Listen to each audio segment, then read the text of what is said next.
scientists are still my favorite people. And it's a great honor to do something with you. Practical thing, I will probably close the door in a little bit, but for now it's kind of nice. So my name is Floor van de Pavert.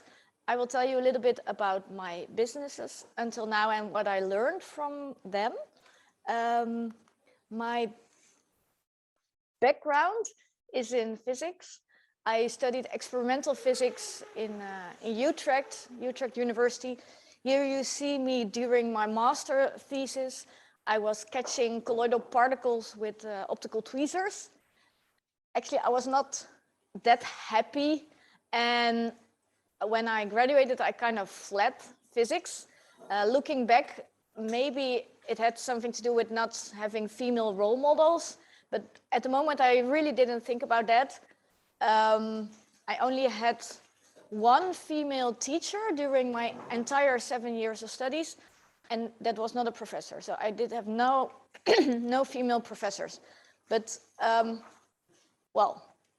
so my first job had totally nothing to do with physics. I was a consultant then, but after 2 years, I kind of missed the physicist, the scientist, the scientific way of thinking. And I was like, okay, can I do maybe consultancy work for scientists? So my second job was a program officer for the FOM Foundation. That was the physics funding agency in the Netherlands. And here you see me organizing the biggest conference for physicists. And from the start, the topics I was dealing with there were nano and quantum science, and more also spin-offs and startups. And the FOM Foundation also had scientists that were employees of the foundation. Sometimes they had a startup idea and then they came to the organization. This was 12 years ago. And then the whole spin-off thing was kind of new.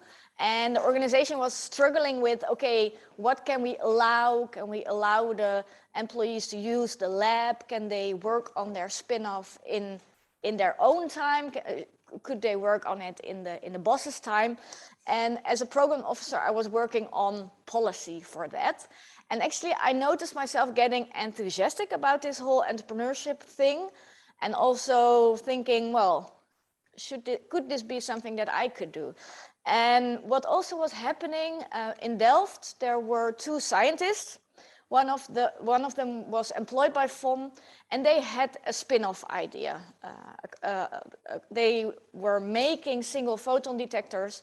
They were like super popular with all their collaborators all over the world. They were just sending the little detector chips in an envelope around the world, and in exchange they got the citations.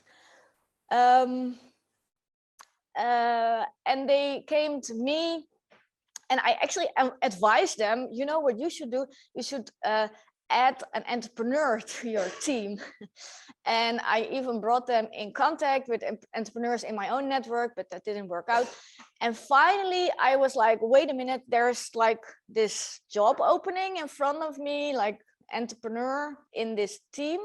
And I also thought the business idea they had was really viable, but I also saw that they really did need an entrepreneur, someone thinking about marketing, sales, getting it off the ground. And then I went to them and I proposed to do it with the three of us.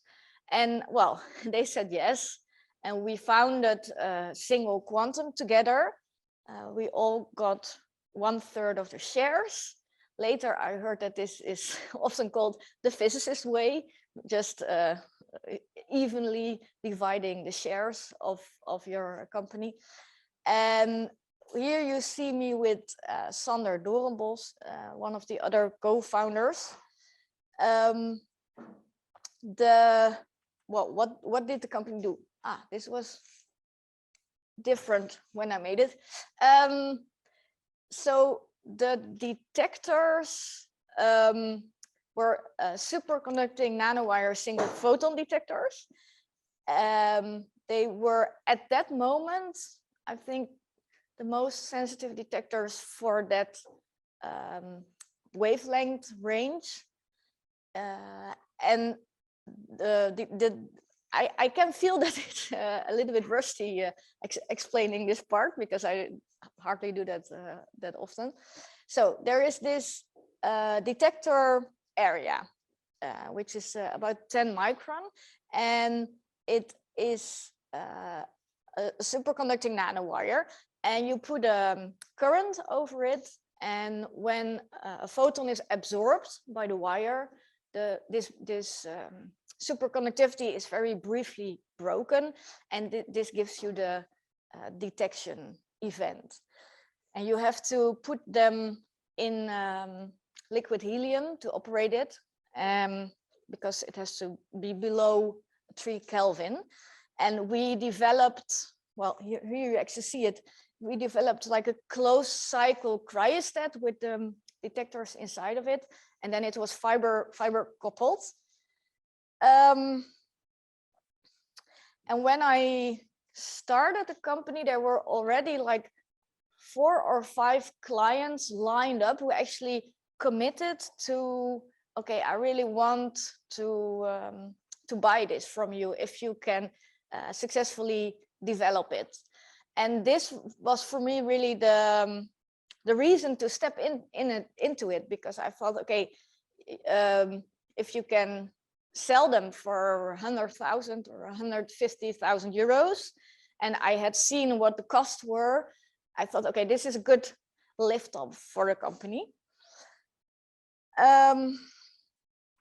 So what lessons did I learn in my entrepreneurial journey? So I was in single quantum for a little less than 2 years. After that, I was looking for my next company. I was really in the frame of mind that it should be, again, a high-tech company, right? Because I have this background, I have this experience, and I should use it.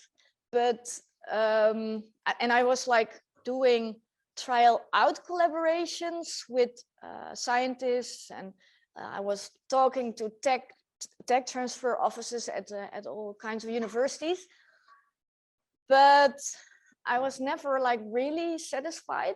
And I also did freelance work for scientists in my network on the side, and then never like doing the actual science, but everything around it, because yeah, well, I meant it when I said that I really think that science is really an important thing, and I seriously like to support that some way or another. And after that 3 years, I founded a lingerie chain store, which is like totally something else. How that came about is maybe something for another time.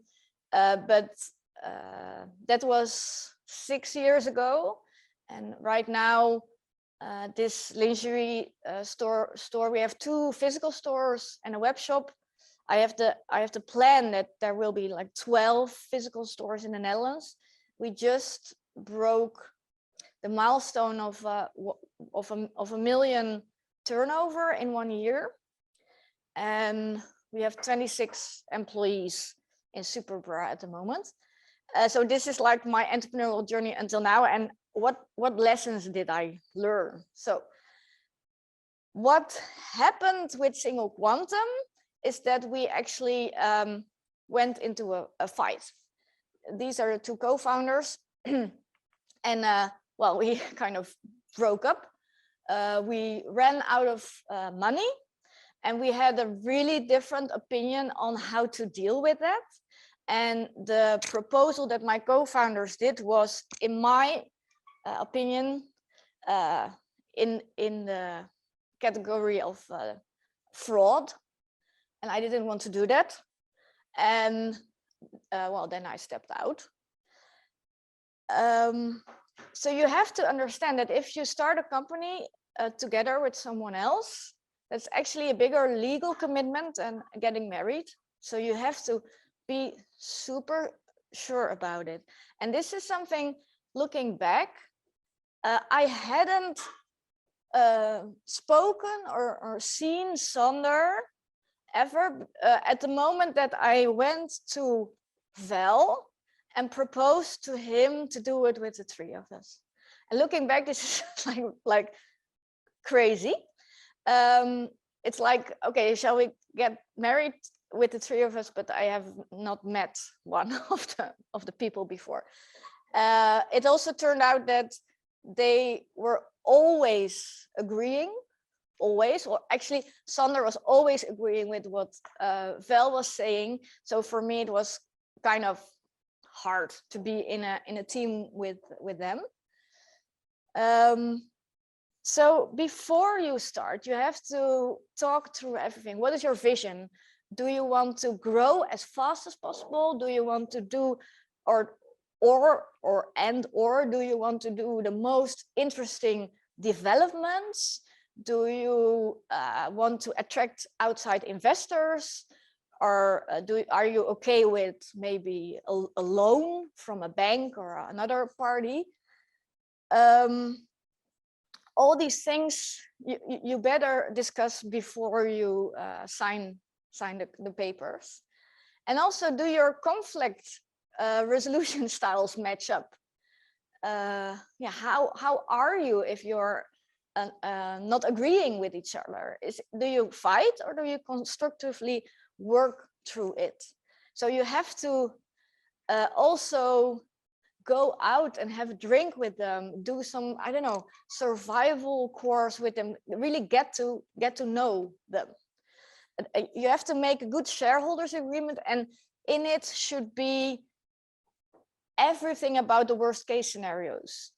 I was kind of lucky that I got out legally clean, mainly because I made some entrepreneurial friends who helped me with that. And also because they were so clueless that when I gave them the papers, like, okay, here it says that I am getting out, can you please sign it? They just signed it without even checking with their own lawyer or anything. I didn't do any tricks. It just, the paper just said, we leave you out and we will not go after you to sue you for mismanagement or anything. I mean, and if they would have not signed this could have been like a theoretical risk for me. But so I went out very clean. I sold back my shares for what I put in. So actually I made zero with my shares. Now they are still in business doing pretty well. So was that a wise decision? I don't know, but I'm super happy that I don't have to attend the yearly shareholders meeting with them because we didn't split amicably or anything. You really have to talk through every worst case scenario. What if someone gets ill?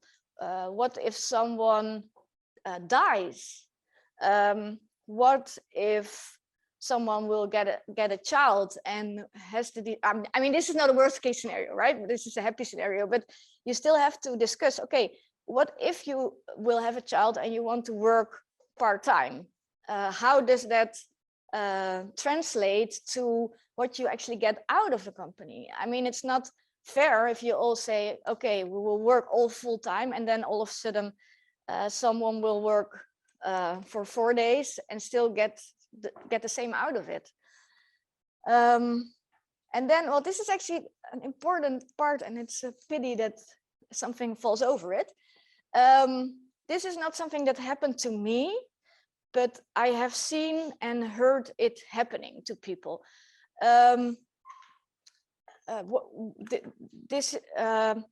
You have to make sure that if you, as a young inexperienced entrepreneur work together with an older, more experienced entrepreneur, that they don't somehow trap you in a contract that is kind of exploiting you. I have seen this from close by with a guy who was a corrosion expert, and he developed a method to assess the quality of anti-corrosion coatings. And he was like one of the best in the world for this. And he did like consultancy work, but he also developed his own device and he wanted to scale that up.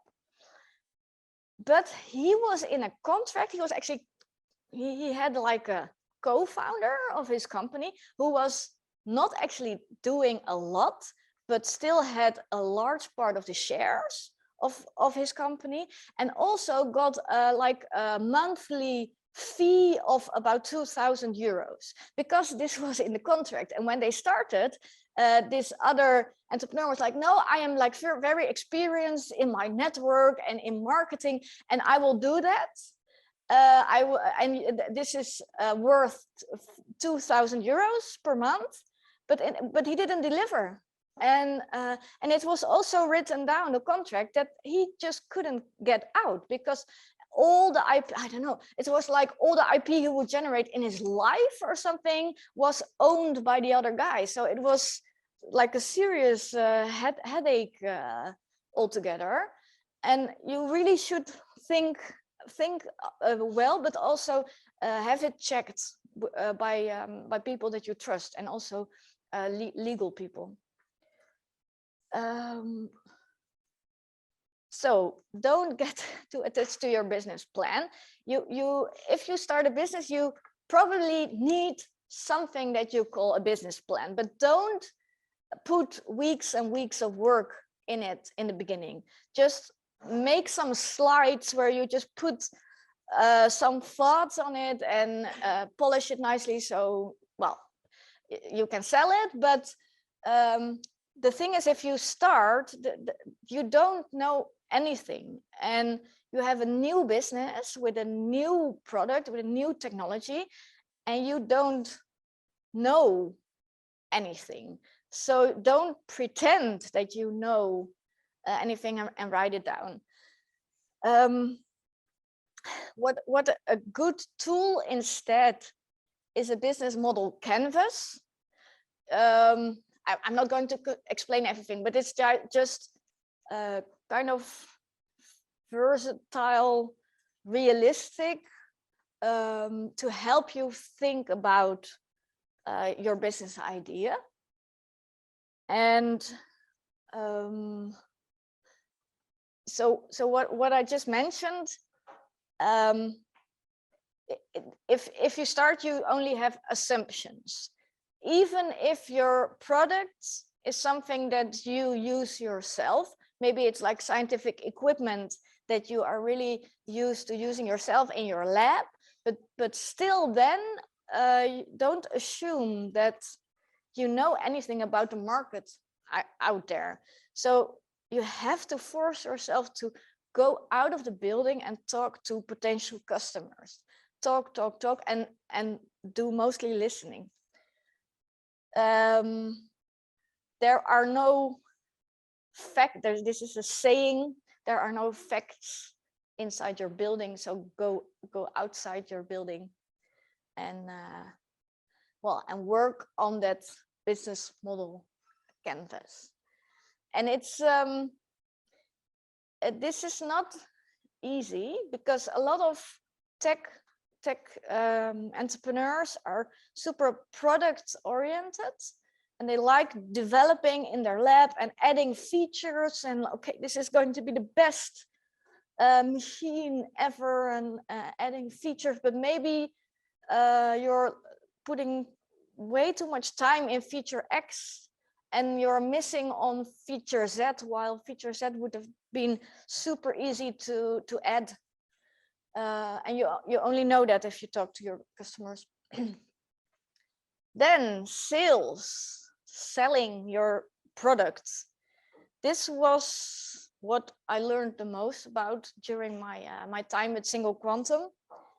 I when I started, I was probably like the average physicist that I know, like selling is a little bit dirty, right? Salespeople are pushy, and if you have a really good product, you don't need to sell it. It will sell itself. And I had no idea of the sales process. And the three of us, we had this idea like, okay, we have the spec sheet of our detectors. And when our colleague scientists would see the spec sheet, they would be like, okay, shut up and take my money because I need this wonderful single photon detector for my research. But this is just not how it works. And I kind of found out the hard way. I was getting requests for quotations in my email. And I would just send out a quotation, like, okay, one single photon detector with 4 detectors, and then this would be 140,000 euro. And then I would not hear anything. And I was like, okay, what I'm doing wrong. So I was discussing this in kind of a networking event, and I was discussing it with someone who was really experienced in sales. And he told me, okay, so you just send out a quotation and then you do nothing. And I was like, no. And he said, okay, you should learn about the sales process. And I did a lot of training then, and that really helped me to understand. And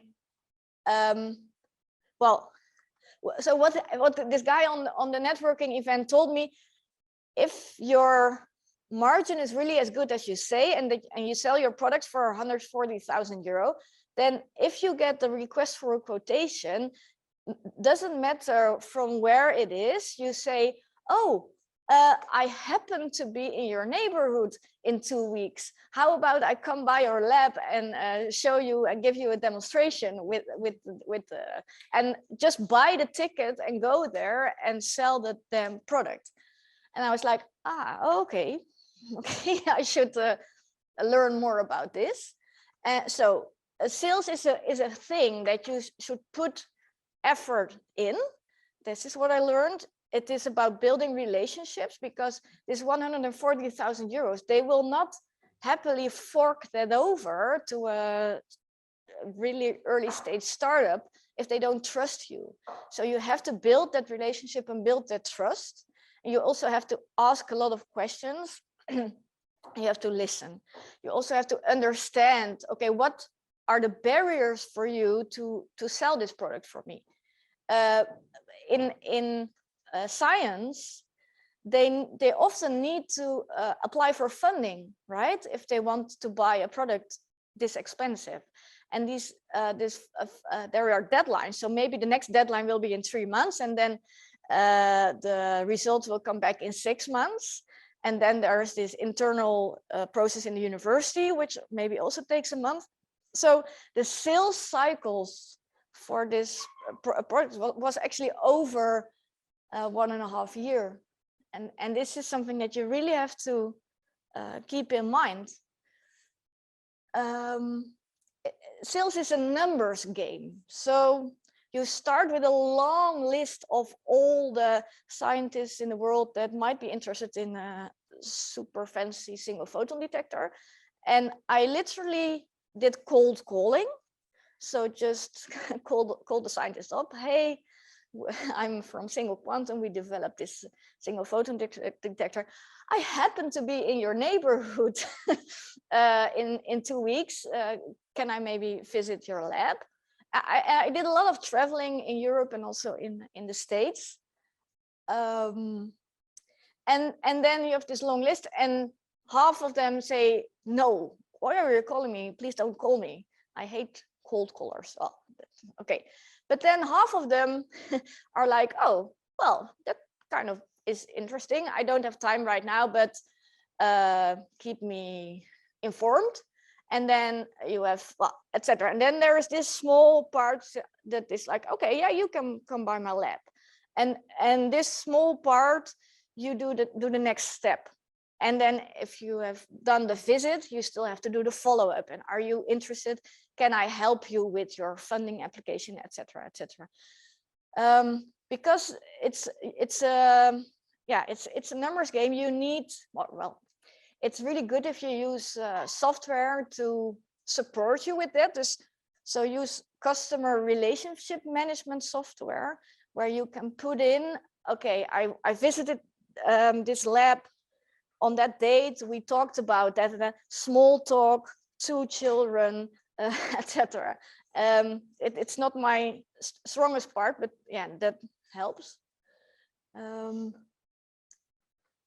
So the funny thing is, every tech startup will tell you that their product is particularly hard to sell, but yeah, it's just the same for every company. How many Dutch people are here? Oh, okay. Okay, I will explain it.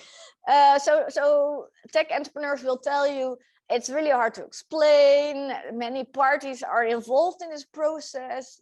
The decision-making process is very slow, but there's just no excuse for doing sales. It's the lifeline of your company. If you don't do it, you will die. And I thought this snippet was kind of funny. It is a startup developing a font for letters, and there are holes in the font so that it uses less ink. I think it's a really smart idea, but here they say, it's so hard to sell. We are encountering the fact that ICT people who have to buy it are always hard to convince to try new stuff, and they're afraid of it. And another difficulty is that there's always many parties involved, but it's just the same as always. Well, here you see me at a conference. This is not actually selling, but it's kind of part of the funnel somewhere. It's more marketing. I also did training for how to be at a trade fair and how to approach people, because this is also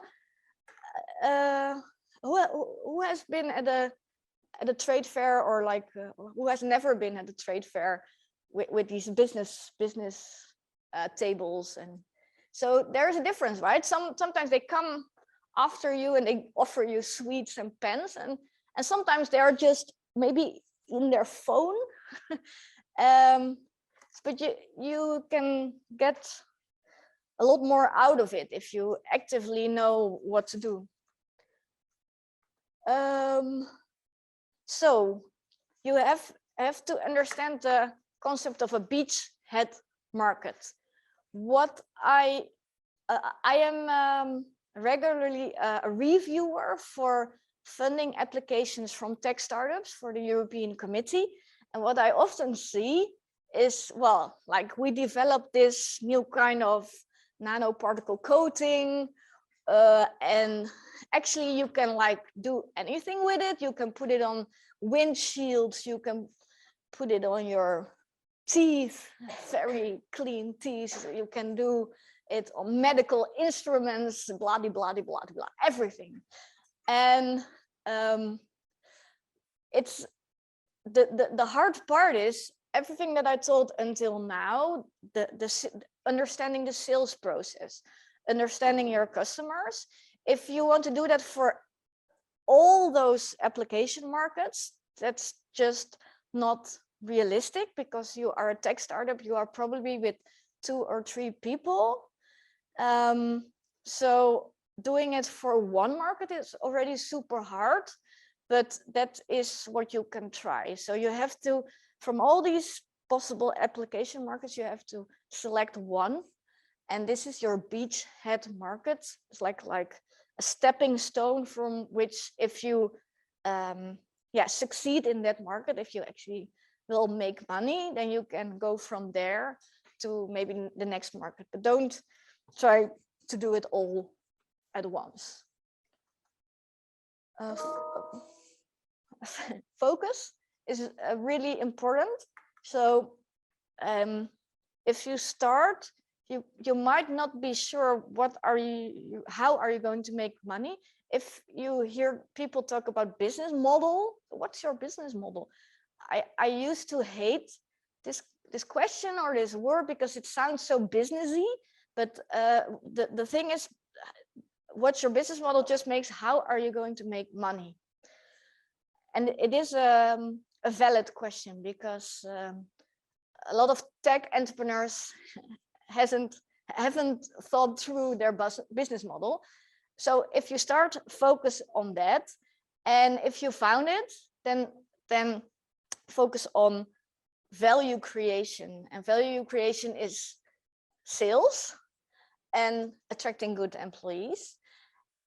And I found myself having a really scattered focus when I was in Single Quantum. Probably this also had to do with being like a female tech entrepreneur. You are like very special, and I got a lot of requests for interviews. Here, this is like a national newspaper, like photo shoots. And this is really nice for your ego, but especially if your market is not like the consumer market, then it's just not adding value to your business. And in my current business, this is different because I sell to half of all people, and then it's like super good to come in a national newspaper. But then yeah, that took a lot of my time. Also, a big time waster can be business plan competitions.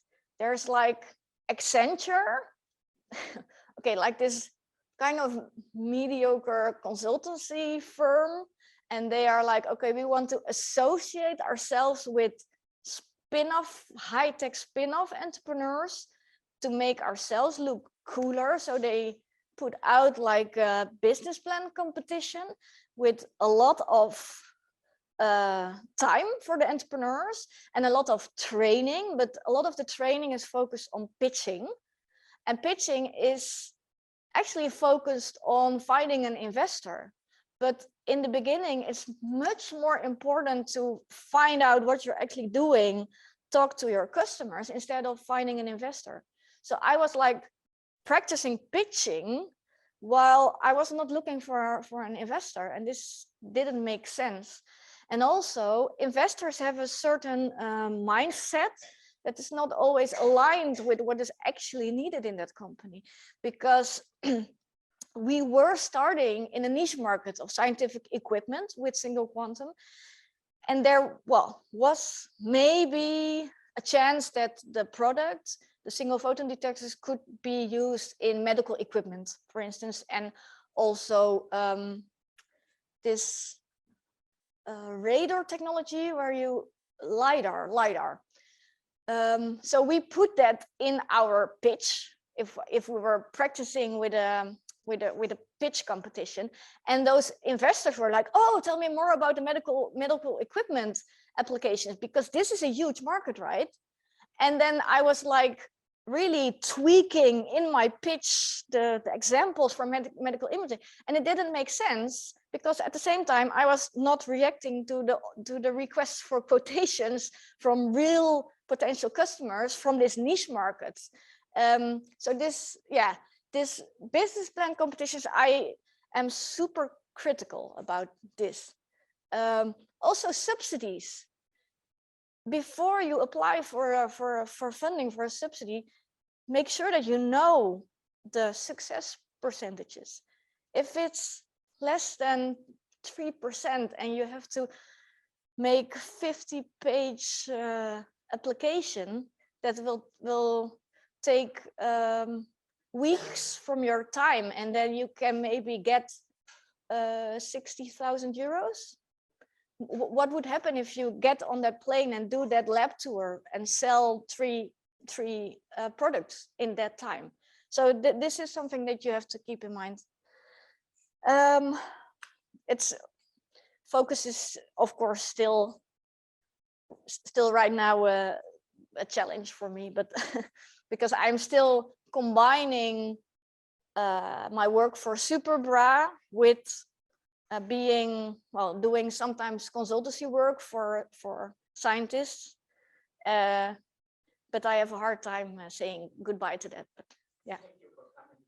Yeah, it's something I love to do, but I actually kind of 2 years ago I tried to make a clean break, and then the pandemic hit, and having physical stores, that was still is financially super hard. So I took on a job for the University of Eindhoven, helping them set up a new quantum and photonics research institute, for the money, but also because I like that type of work. And this was last year, and actually this was too much, because it was 20 hours per week that I just crammed in my agenda. And actually SuperBra suffered from it, that I was not there. And there, some things went wrong that were super expensive. So then you work really hard to make extra money, and on the other end, it evaporates because you make mistakes. Okay, talking about money. Who you probably have heard this phrase, cash is king. Who thinks they know that what it means? It doesn't mean that money is important. I mean, everyone knows that money is important. What it means is that the actual money that you have on your bank account, this is the cash, is super important. You can have, well, for example, single quantum, we had already sold one system for 100,000, and we had a prepayment of, I don't know, 20,000, but we could not deliver the system because we had a technical problem with the superconducting layers, and we were running out of cash. With the money on the bank account was just we were running out of it. So in fact the business that we had was very viable, because at the moment we could ship the product, then we would get 80,000, and we could buy supplies for the next one, etc. But well, we had a cash flow problem, and the thing with startups, I mean, if you as a person, if you have a money problem, you don't have enough money in your bank account, I don't know, maybe you can ask someone to help you, loan you money. But especially as a startup, banks don't want to loan money to you, especially not if you're having financial problems. So you better make sure that you do this management. I kind of learned this the hard way when I started with SuperBra, because, well, in single quantum, we did international trade, and then you don't have to take into account VAT. But if your business is just local, you have to every quarter pay VAT, value added tax. It's 21% in the Netherlands. So if you have a turnover of 100,000, then you have to pay 21,000 VAT after 3 months. And in the beginning, I kind of didn't really realize that. You start small, so it doesn't really matter, and then you have a really good season, and you can easily pay your VAT from the last quarter. But in lingerie, you have huge differences between the seasons. So the autumn is really bad. It's like less than 50% of summer. So the first autumn came after the first really good summer, and then all of a sudden I had to pay a lot of VAT that I actually didn't have in my bank account. But luckily I still did this freelance work, and I had money from that, so I could pour that in. But it was a lesson to really plan that properly. And a good method for that is the profit first method, which basically says all the money that comes in, you put it in jars. So you can also put it in like a VAT jar that you don't touch.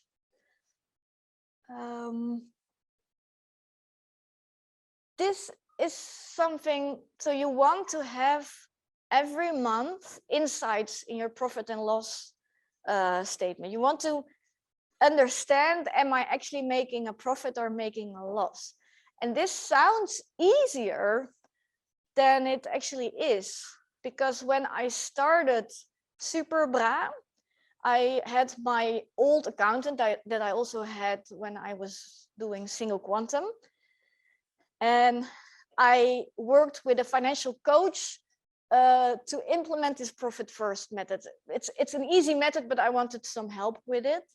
And this coach told me you need to have modern software that gives you monthly insight in your financials. And I went to my accountant and I told him I want monthly insight in my financials. No, can't do that. Because the old-fashioned way that a lot of accountants work is after the year is ended, then maybe after 3 or 4 or 5 months, they will send you the year report. And there you can actually read if you made money or if you made a profit or not. And in a startup, this is way too slow. You need to steer every month to be able to steer. Okay, I actually tried 3 other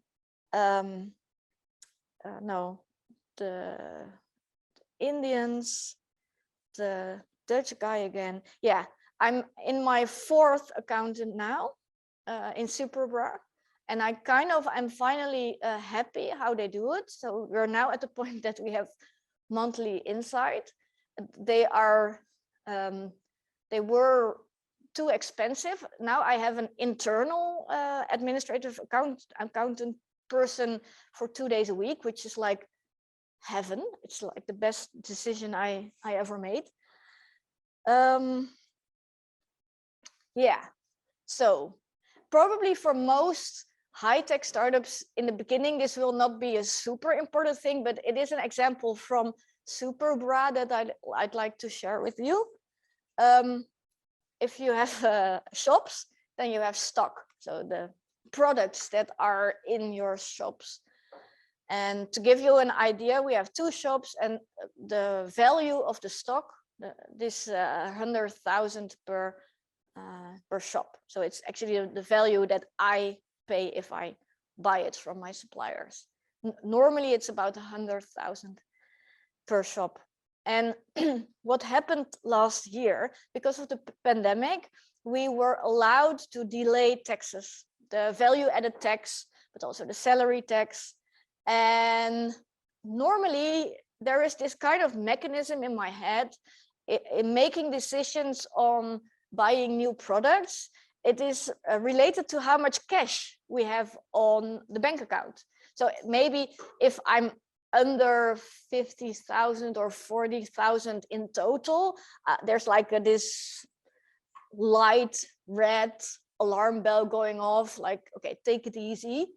But because of this delayed tax, because cash is always super important, super good, because if you have cash, you can do stuff with it that makes money. So if you can delay payments, delay tax, you always have to do it maximally.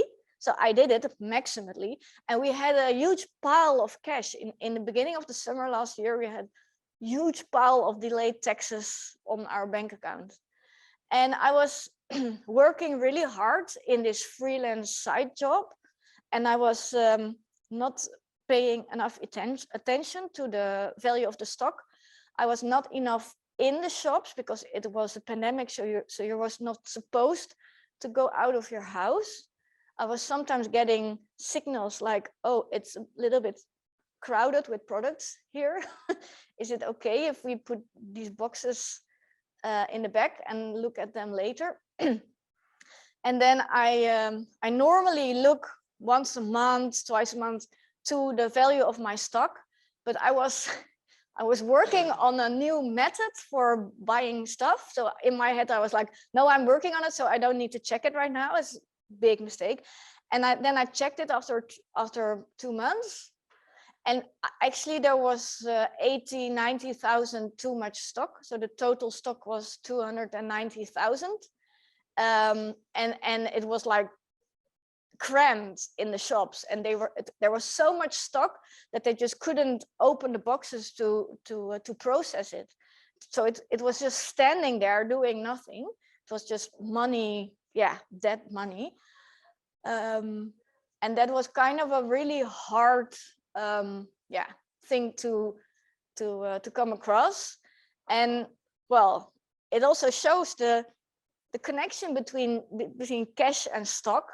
And right now we finally have normalized it. So it took 8 months to let that shrink, and to delay new stock, and to negotiate with suppliers that we could cancel stock, because normally you cannot do that. So this was a costly mistake. So this is basically the end of my talk. If you want to learn more, this is a good book.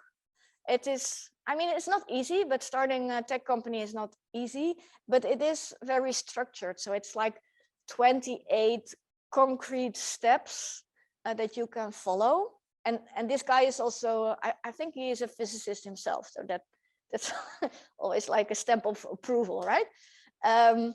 And I'm also a fan of Steve Blank. He's like a serial entrepreneur, 8 times super successful from Silicon Valley. And his books are not that good, but his talks are really good. And if you listen to, I don't know, 4 or 5 talks, you probably know everything that he has to say. It's better than the books. Okay, I think that's it.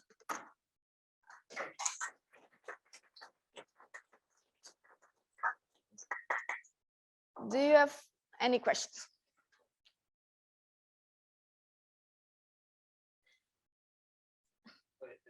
So currently, so the delivery chain that is partially broken. Mm-hmm. How to drive, because this is a completely new situation for all business. Yes? Yeah. So this is difficult time for you, or well, is you're trying to what to do? Yeah.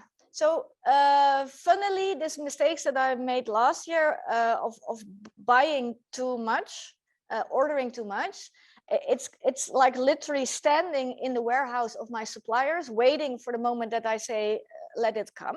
So this is like atypical, because my suppliers do have problems in shipping their products from Asia to their warehouses in the UK. But for me, I'm still looking at 50,000-60,000 of orders that I placed that should have, normally they would have come in January, February, etc. But I delayed them, so it's kind of easier for me now, because I just have to say, let it come, and it will come.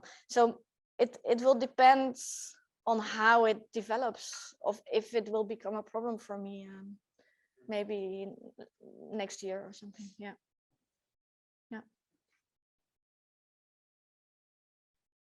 You said that you sell much more during the summer. Yeah.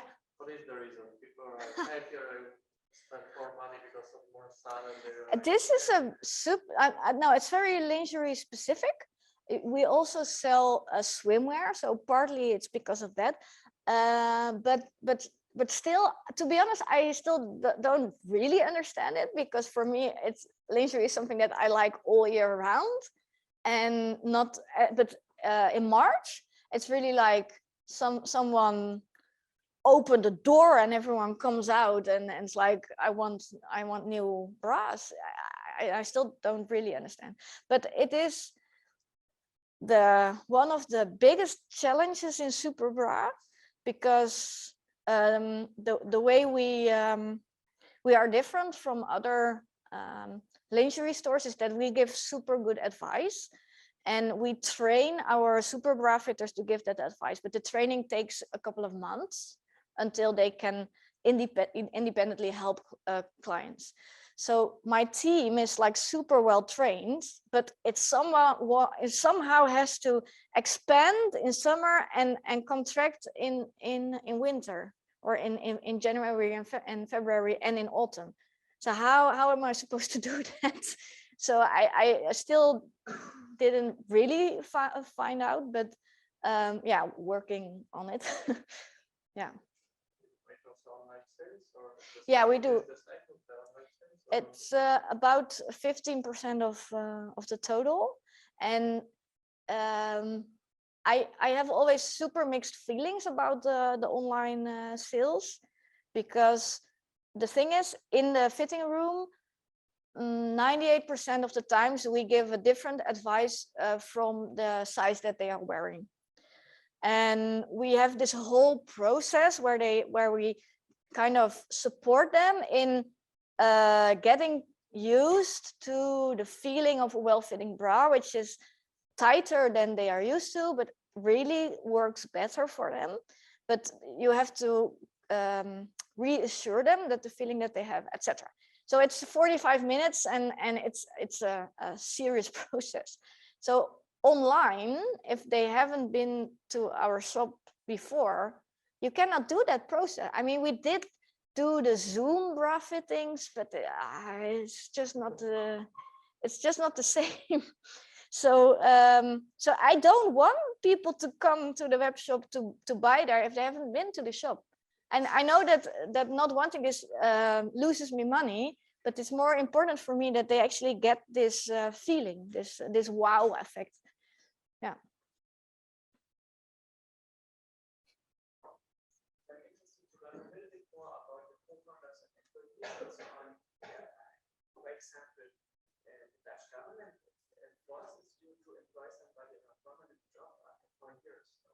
Like a permanent contract after 3 years. Yeah, and in the 3 years you can have 3 contracts. Yeah. I do have permanent employee. Yes. I'm Dutch employee law is super strict for employers. Yeah.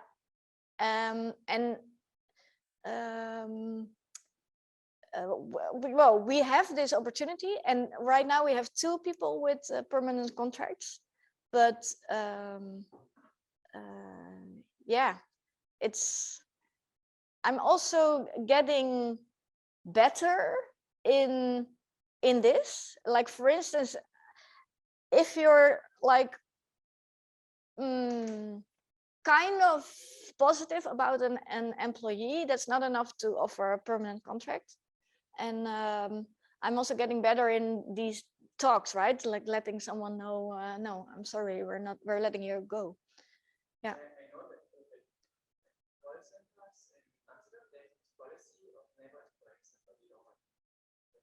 Yeah. Yeah. I have to train them.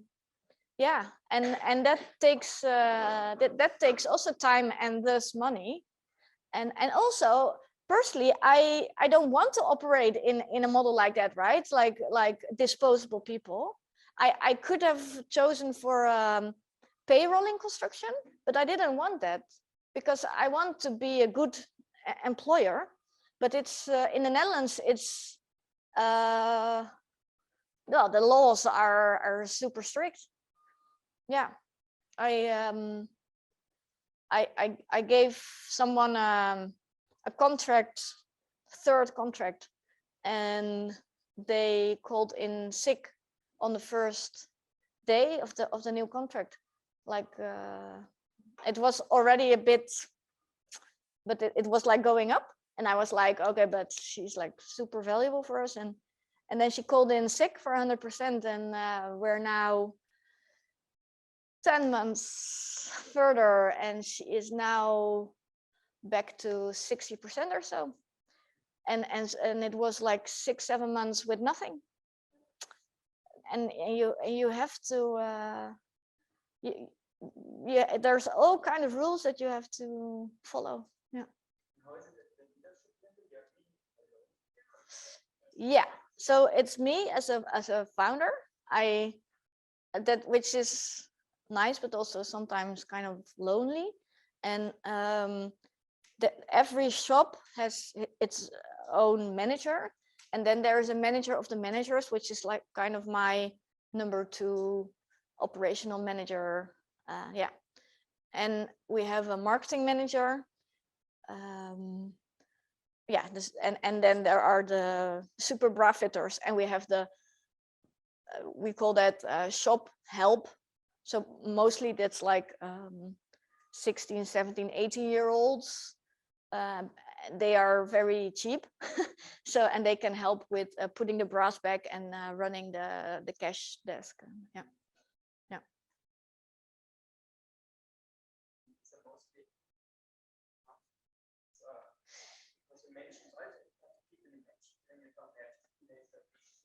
Yeah. Yeah. So 1, 2, 3,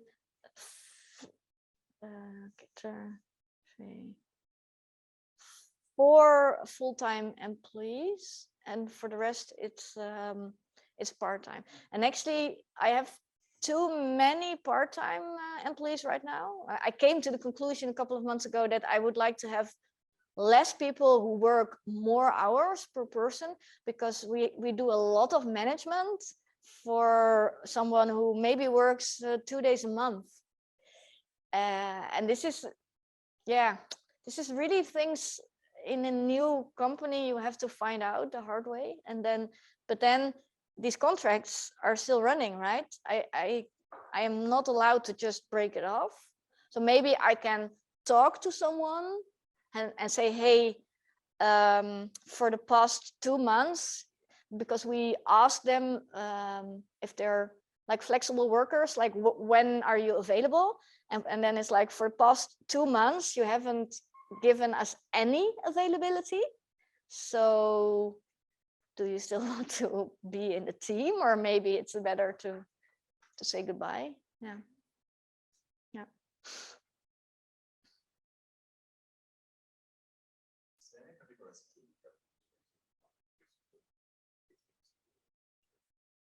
Any particular? Sorry? Yeah.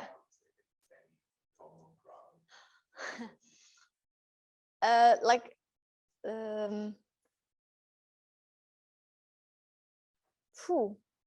any common ground? Well, if I look at my own personal skills, I'm good at radiating enthusiasm. So I can be like super enthusiastic about this single photon detector. Have you seen the jitter? And oh, the dark time, it's so good. And I can also be super enthusiastic about the new collection. And so I think this was good in both companies. Yeah. Yeah. But then again, it's totally different. Yeah. Yeah.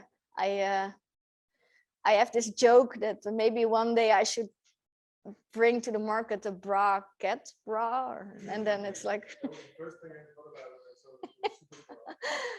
yeah, it's like it's a niche joke, and there's only very few people who will come to the shop, I think, for this. Yeah.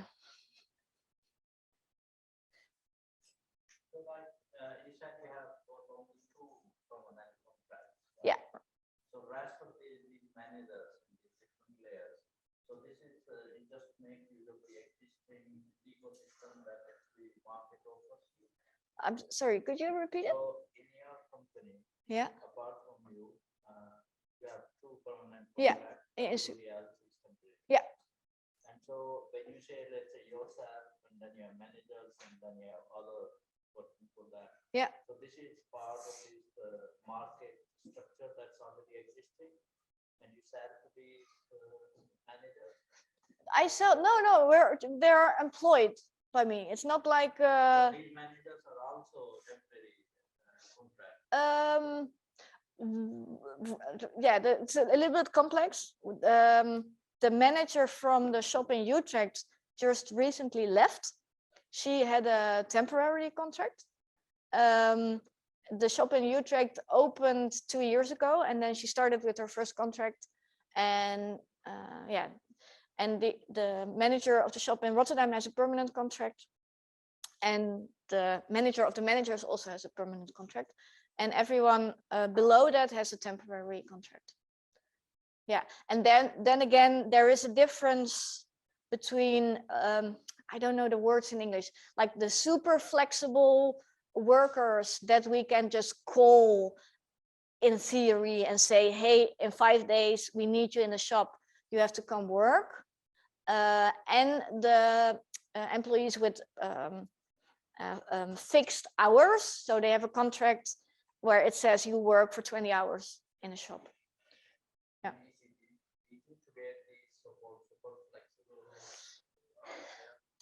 What helps a lot, so we have really strong core values for SuperBra. So we're really different in the sense that the lingerie industry is super rotten, and there's some not that many women, but it's hard to get good advice about bras, and this is fundamental. It is possible, but you can do it, but it takes money and time as a company. So most companies don't do it and are not really aware that it can be done. We are so different that we really manage to make people super happy about the lingerie that they buy, and as a result happy about themselves. And this is our mission, to give people that want to wear a bra more self-esteem. And a lot of customers that came experienced this, that this is really true. And because we really radiate that we want to make a difference, this helps in attracting employees. But because we cannot, well, in the beginning I paid a premium on the salaries over the minimum that I had to pay. I stopped with that because it was not feasible. And also I don't have to do it because people don't work with me to make a lot of money. They work with me because they believe in changing the world, changing the lingerie world. Yeah. In that sense, what new you do that other bra sellers don't do? Yeah. So so we stock over 100 sizes, and for instance, the band size that I am wearing is, you're from all over Europe, right? Yeah. Okay. So I will use UK sizes. The band size I am wearing is a 28. If I go to Victoria's Secret in the States, or if I go to like the Dutch Victoria's Secret, they will give me 2 band size bigger at least. This is a 32. And they will give it to me, and they will think truly that they do the right thing. Also, they don't have smaller. They will give me a 32 double D, while actually the size I'm wearing is a 28G. The way bra sizes work is that, in fact, this is 2 double D. Yeah, yeah. Double D E F. This is in fact 2 cup sizes too small, but two cup sizes too small and 2 band sizes too large. And this is in fact typically for the average advice that you will get in a chain store, even in a specialty store. It's just because the industry is so rotten. And to do it well, there are 2 degrees of freedom in a bra, right? You have the band and you have the cup. And you need the over 100 sizes to give the good advice.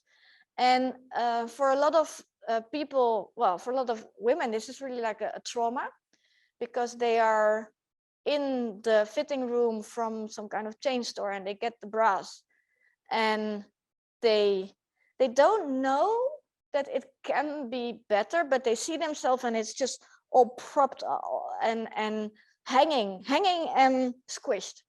And this is not how it's supposed to be, but they don't know it. And also the bra fitters in this chain store don't know it. So they do their best, but it can be better, but you have to know, yeah, some things, yeah. So you know two things. One is like more flexible sizes to add it to Not more flexible, just more sizes. more sizes. Yeah.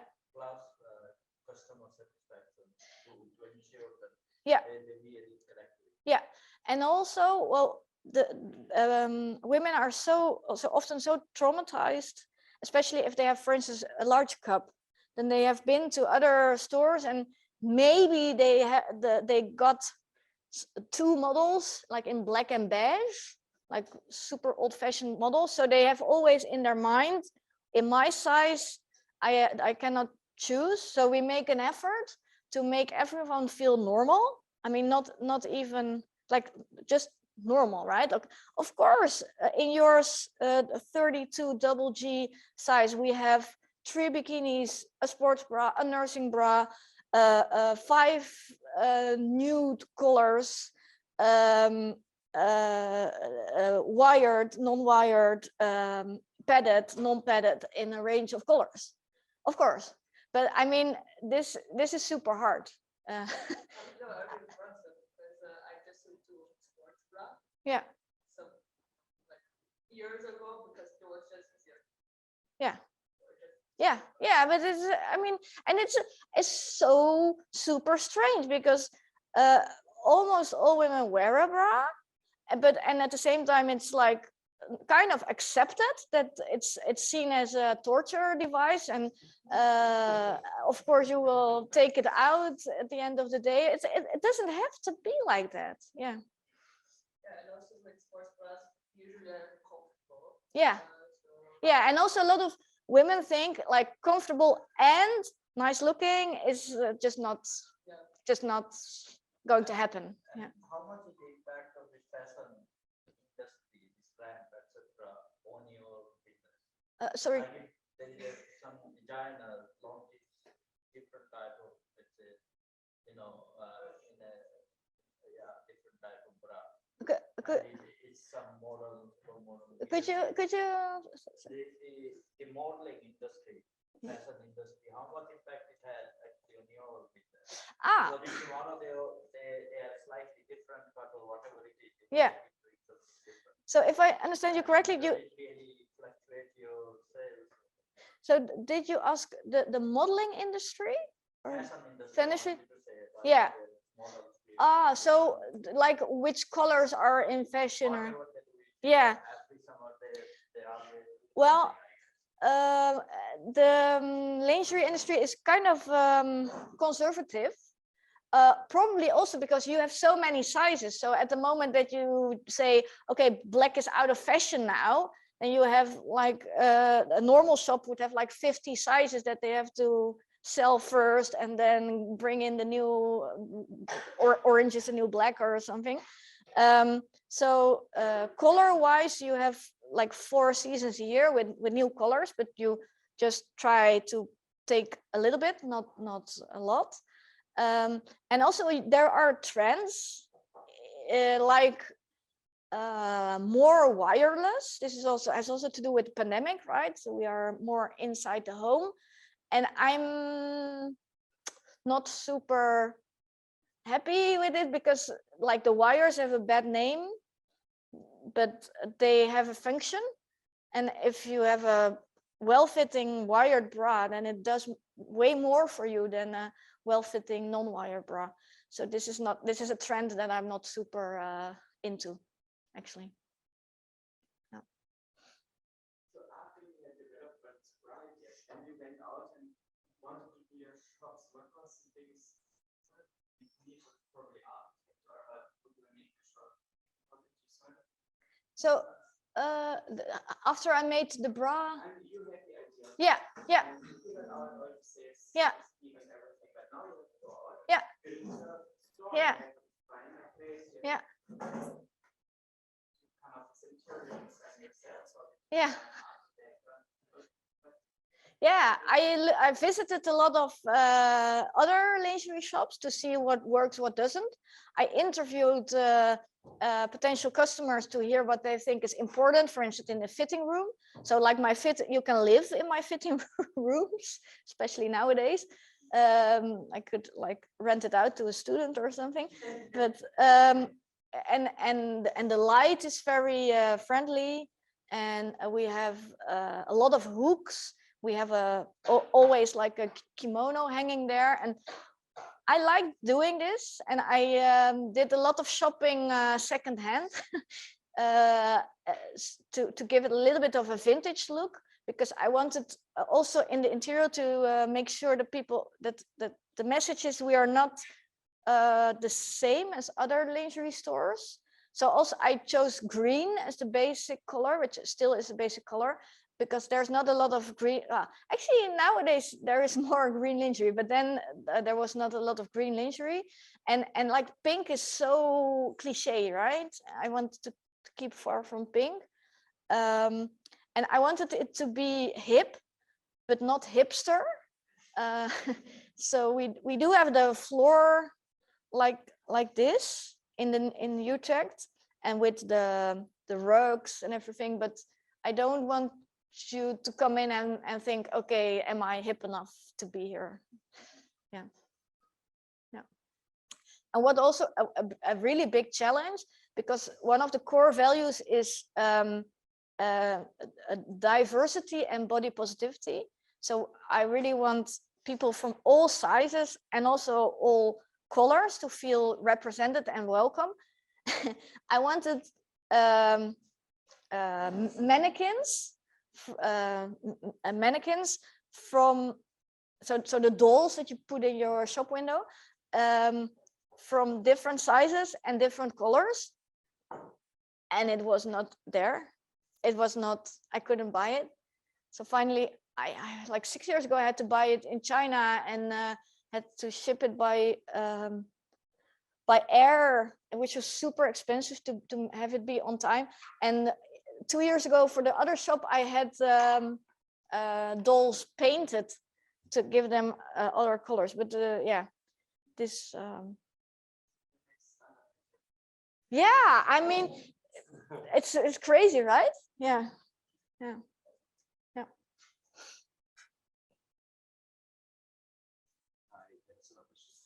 So I don't know if you know products, but are there any order solutions?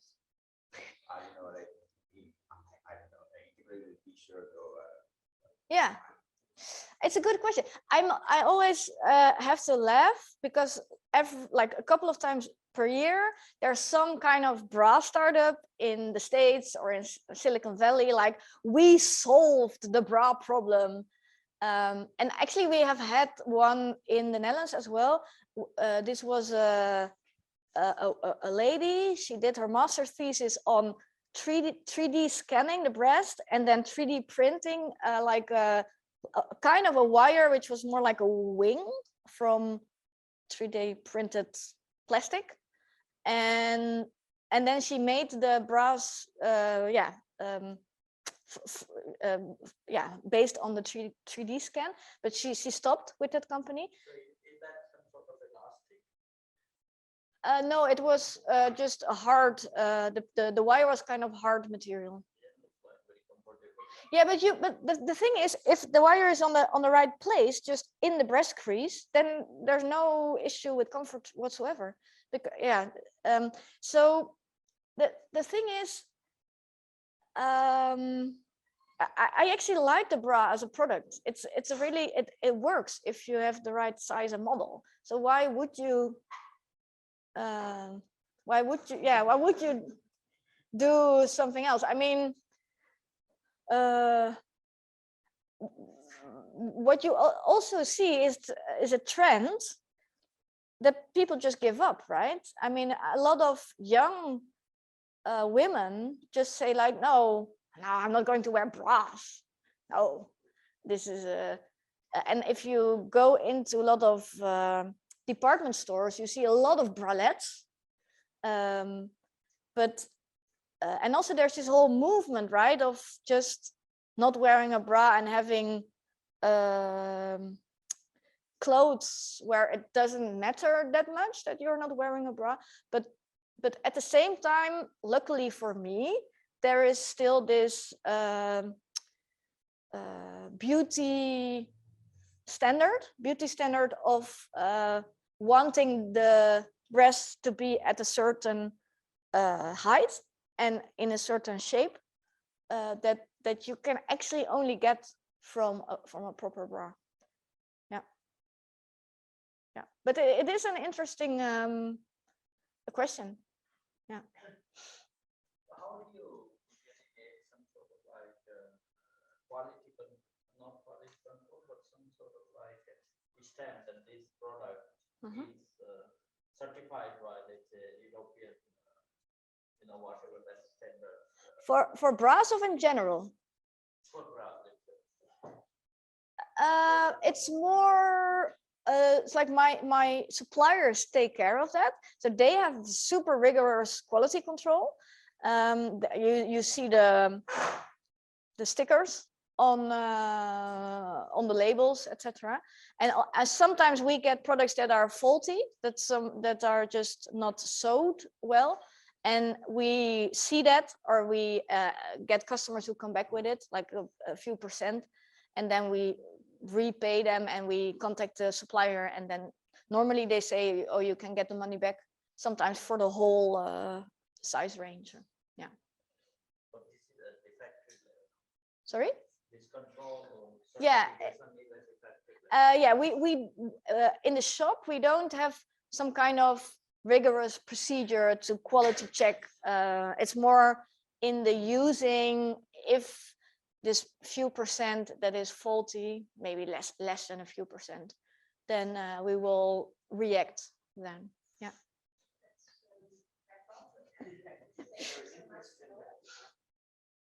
Yes, thank you very much. It was great fun.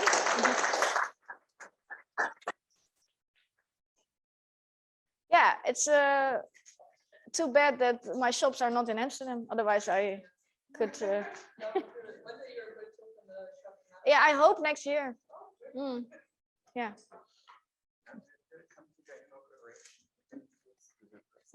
Thank you so much. All right.